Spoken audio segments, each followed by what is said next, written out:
Okay guys, welcome back to this final video tutorial. Actually it's not the final one, it's the fourth out of I think maybe six. But yeah, let's crack on with it. We've got the next piece which is getting into the content panels. So yeah, as I said before, the container is broken down into two rows, sorry, a single row, and then there's two columns, body and sidebar. Sidebar I've just done, and next is the body. So inside the body you can see we've got four items here. These are called content panels. That's how I've named them. Content panel, content panel, content panel. And then we've got the next and previous navigation, which is a component. So we'll do that first. So essentially, yeah, if you click on the component in the bottom there, you can see it's highlighted the properties up here in the right hand side panel. So what you can do is, let's say, so this was page 2. So page number 1 might be so this is the dementia report, so that might be about dementia. And then page 3 obviously could be, I don't know, Alzheimer's support. That's technically not how it would be, because obviously I've put the pages in there, but that's just to show you how it works. If you want to just can disable them as well by just toggling those on and off. And that's that basically. Okay, so these content panels, yeah, these are not components because it wouldn't make sense to have them as components because they immediately need to be changed. The content inside is never set, obviously it changes all the time. The other thing is we can get away with making components because they largely stay the same, or they have, you know, a fixed number of elements in them. When you get to something that's as variable as the content panels, we can't make them into components, unfortunately. So yeah, inside you can see we've got a H2 block, and you can see inside here we've got like heading 3, heading 4, heading 5, and all these can just be dragged straight into there. So what you do is I make a good habit of duplicating first, so it's Command D on Mac or Control D on Windows to let's say you wanted to bring a H3 block in. And then it's just a case of either, if I close down these here, you can either grab the block here and drag it into there, just like that, and it's appeared there. Or if I do it with a H4, duplicate that first, you can just click and drag in as well. And you can use your keyboard arrows up and down to change the order of them.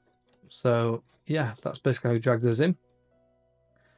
And buttons, yeah, same again, just duplicate that, bring that into there. If you want to put a button in, to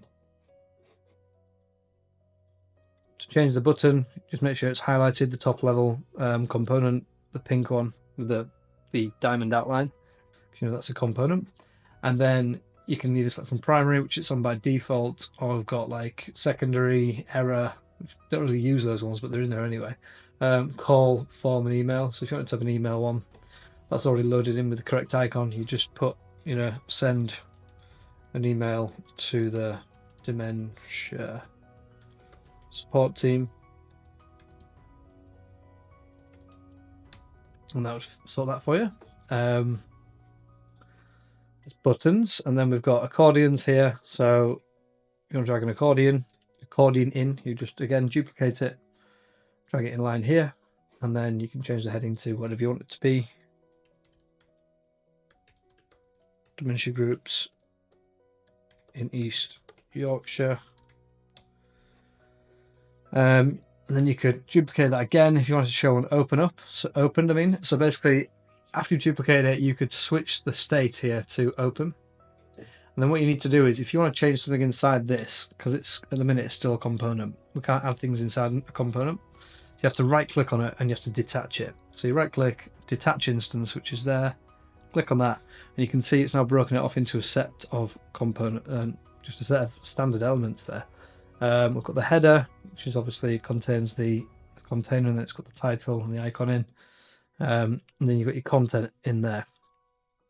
At the minute it contains a paragraph, sub-accordion, and more information.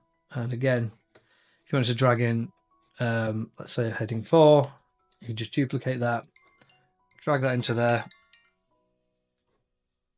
and make sure it sits inside the content block. Yeah, so if things aren't behaving correctly, like at the minute you can see that this has broken outside of the bounding here, we need it to respect the padding that's been set inside in the content container here, which has got 32 and 24. Click on the H4 block, and then at the minute you can see the width there is set to 778. That's fixed. So you want that to be fill container, because essentially I've optimized these so that they all fit straight into this standard content block. But obviously once you've added the accordion in there, there's more padding. So instead of me, setting up different sizes for each one, it's simpler for you to just go in there, click on fill container, and then that will then respect the padding that's been set up on that one. Hope that makes sense. And same again for the sub accordions. So you'd copy it, duplicate it, drag that in.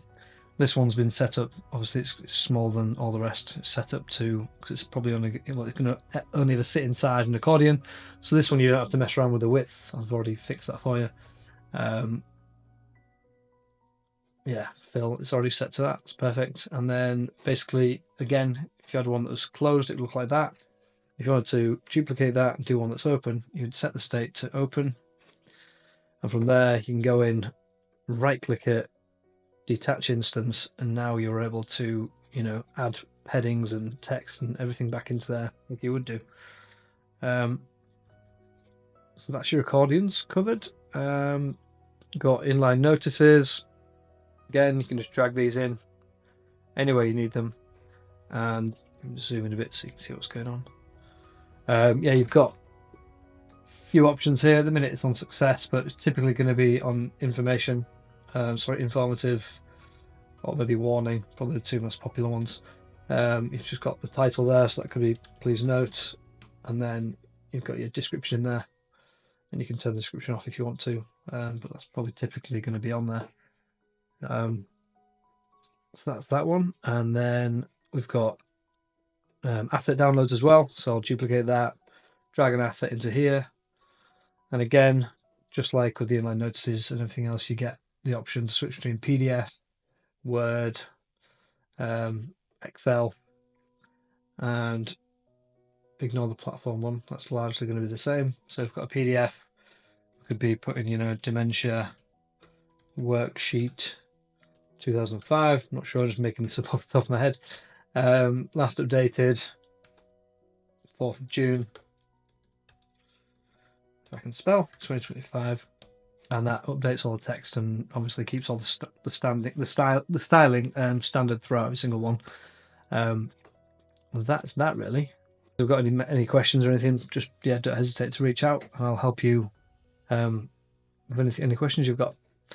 Thanks, guys.